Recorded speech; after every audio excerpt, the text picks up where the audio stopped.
Hi everybody, welcome back to my channel, The Imperfect Empath. I'm Stephanie Johnson, a licensed professional counselor associate, as well as a Texas licensed professional school counselor.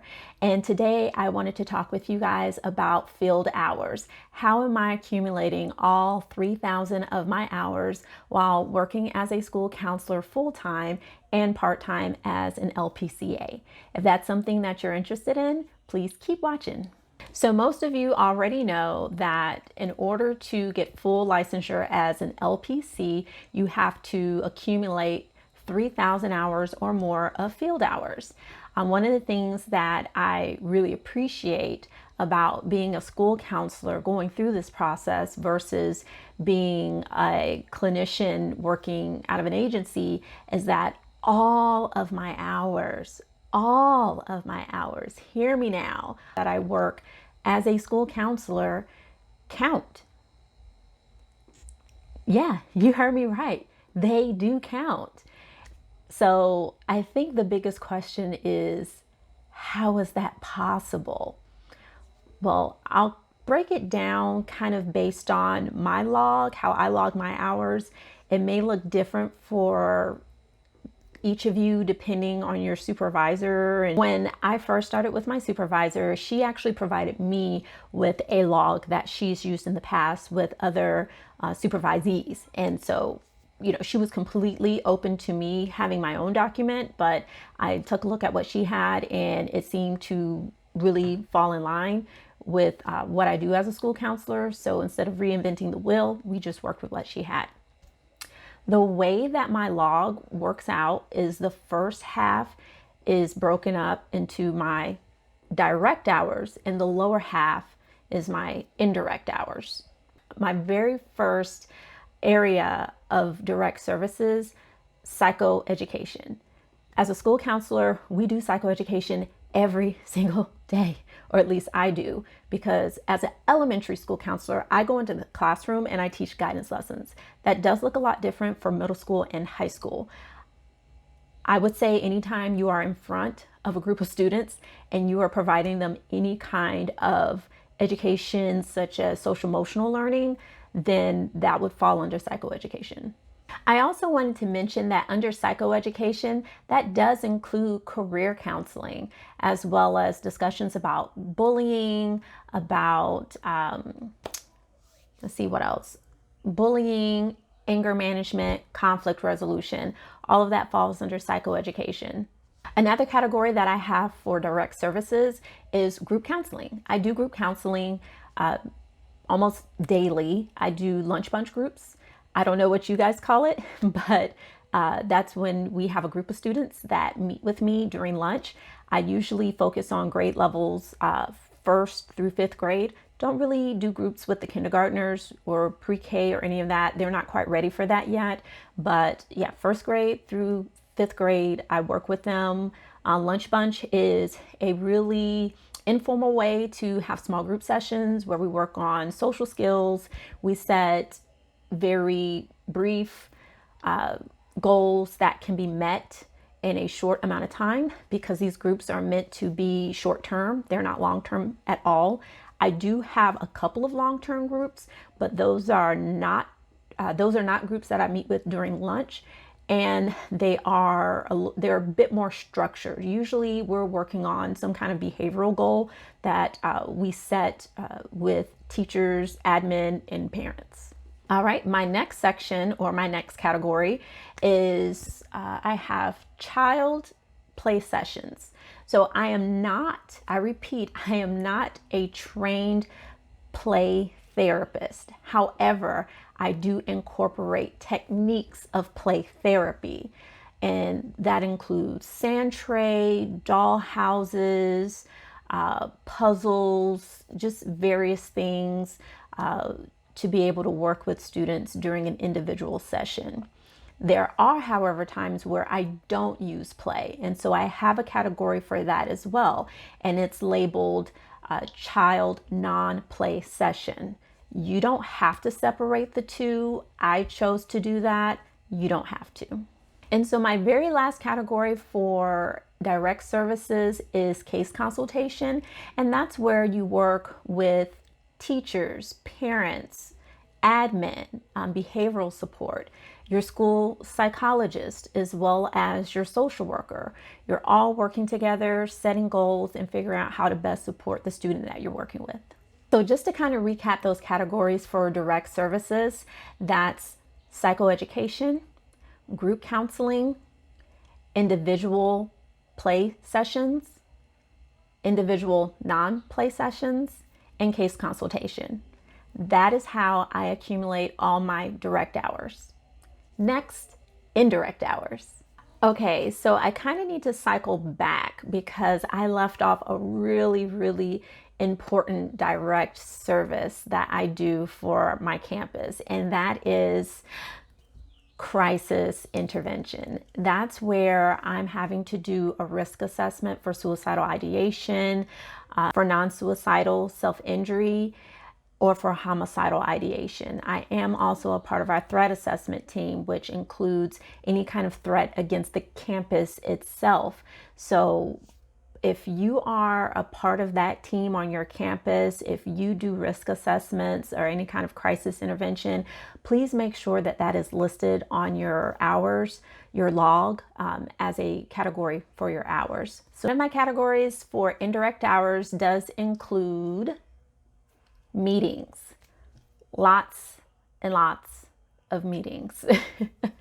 Now, this could fall under case consultation, just depending on who's all involved.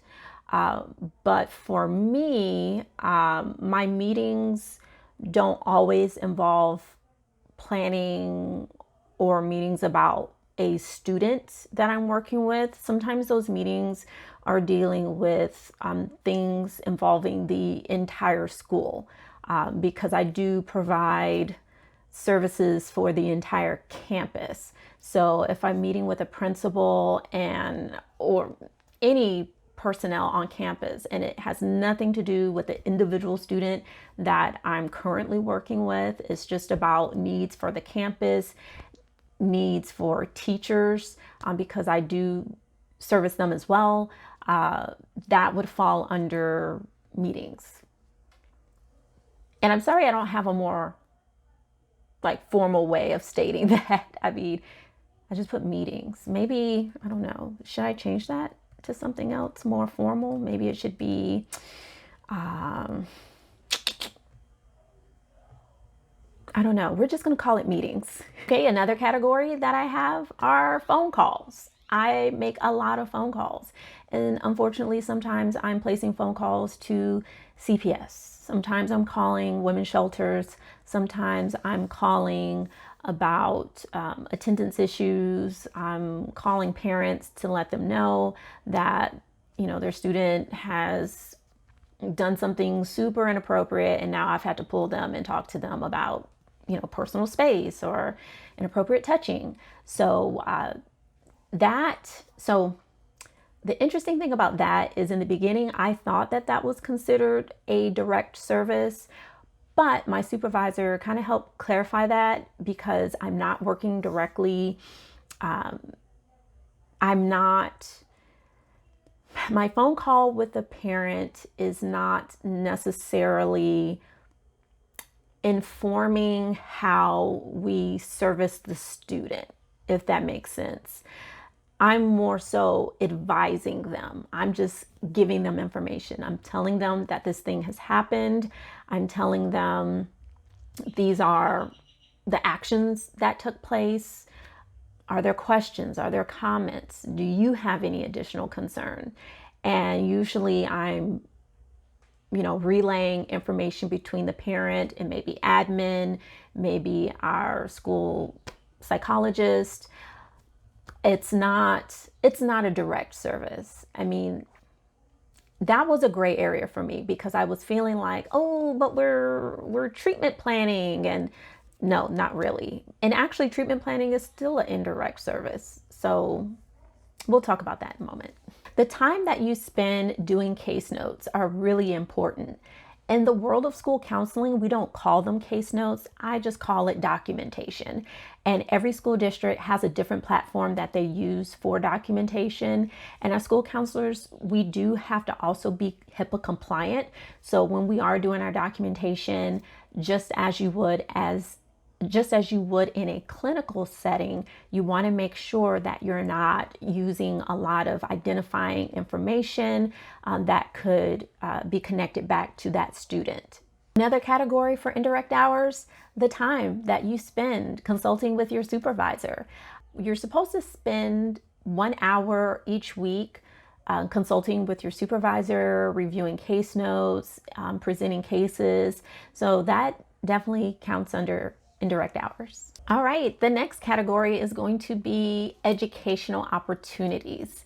So I get my CEUs through the school district currently, but there are also some free and some paid opportunities for you to get CEUs on the clinical side as an LPC-A. I do kind of a mixture of both, but then there are also learning opportunities that just come about on their own. I personally read a lot of books, listen to a lot of podcasts. I also like to watch documentaries. A documentary that I watched recently was one on children diagnosed with bipolar disorder. So if you love documentaries and reading books, it doesn't have to be a formal training. A lot of the trainings are online and there are lots of free trainings. I typically talk to my supervisor about it just to see if it's, if she thinks it might be a good fit. She's usually very comfortable with the trainings that I select for myself. There is no formal selection process for selecting trainings that you might be interested in. Just talk to your supervisor about it and make sure it's a good fit. All right, and finally, there is treatment planning or planning activities. Whatever activities that you have for your small groups, your individual sessions, for anything, all the things. As a school counselor, I plan activities all the time for the campus, for our teachers, any of that. I guess just call it planning. I don't know that you necessarily have to call it treatment planning. I don't know, maybe we just call it planning. So, definitely there's a difference between planning for planning activities that you plan to use when you're working with an individual student, when you're working with a group of students versus when you're planning something for the entire campus. But again, I'll leave that up to you with how you might want to have that categorized. But, long story short, all those hours count. So I'll break that down just one more time for the indirect hours. We said meetings, treatment planning, phone calls, learning opportunities, as well as individual supervision and case management. So based on all those categories, there is no reason why every minute of your day as a school counselor is not able to count towards your hours. So right now, I'm only working with one client, just one client. We meet twice a month. Not a whole lot, just enough, right? And that's on the clinical side. That is outside of the school setting. Yes, you can have more than one site. When you first sign your supervisory paperwork, it does give you an area where you are supposed to select your sites. And at the time, what did I select? Yes, I selected 2 sites. I selected private practice as well as a school setting. And before, in the state of Texas, the Behavioral Health Executive Council did track the sites, but now that's just between you and your supervisor. I want to say that's been since 2019 that they recently changed that. So you don't have to report your sites to the board, basically, as long as you and your supervisor know what's going on and where you're practicing. What we do as school counselors is completely different from what you do as a clinician. And I personally believe that that experience is really, really necessary, especially if you plan to transition from being a school counselor to a therapist full time in a private setting. When I am done with my 3,000 hours, I don't know how comfortable I feel knowing that all of my hours have just been school counselor based. Because again, that doesn't translate over in the clinical setting. Yes, we have skill sets as school counselors that can help inform us as clinical therapists, but to a certain extent, I hope this is making sense. I remember when I first started working with this client, I did make mention of the fact that I am currently working as a full-time school counselor. My supervisor, after the fact, because she was sitting in on this conversation, she said, you know what? I don't want you to mention that anymore because one, my client is an adolescent and we don't want to confuse the two. She needs to know that she's getting a clinical therapeutic experience, that she's not just simply talking to a quasi school counselor. I don't know. They need to know that they're working with an LPC-A, not an LPC-A / school counselor. So now that we're going into the summer, I decided, you know what, this might be a really good opportunity for me to increase my clinical experience. Because like I mentioned, right now, I'm only working with one client and I only meet with her twice a month. That's not really a lot. And our sessions are only 45 minutes long. I was really hoping that coming out on the other side of things, when I'm done with my 3,000 hours, I could have a little bit more of a balance of clinical experience versus my school counselor experience. Now, I'm definitely going to have way more school counselor experience just because that's my full-time job. But I personally believe that having that clinical experience is going to benefit me more in the long run. Now, I will forewarn that some supervisors may not be ready for you to dive so deep into getting as much clinical experience, especially when you are working as a school counselor already. It is challenging to do both jobs. That's why I'm choosing to start during the summer, where I have time to kind of flush out my schedule and to see what this is going to look like in real life. Just because it's the summer does not mean that I'm going to just have this wide open schedule for clients. No, I am going to base it around what my school schedule will look like come August. And that way, when the school year does start again, we can transition pretty seamlessly, hopefully. So I hope all this information has been really helpful for you all. Thank you to those who have subscribed and have already given me just such wonderful feedback saying that you enjoy the videos and you enjoy the content. I look forward to chatting with you guys a little bit more in the future. Bye.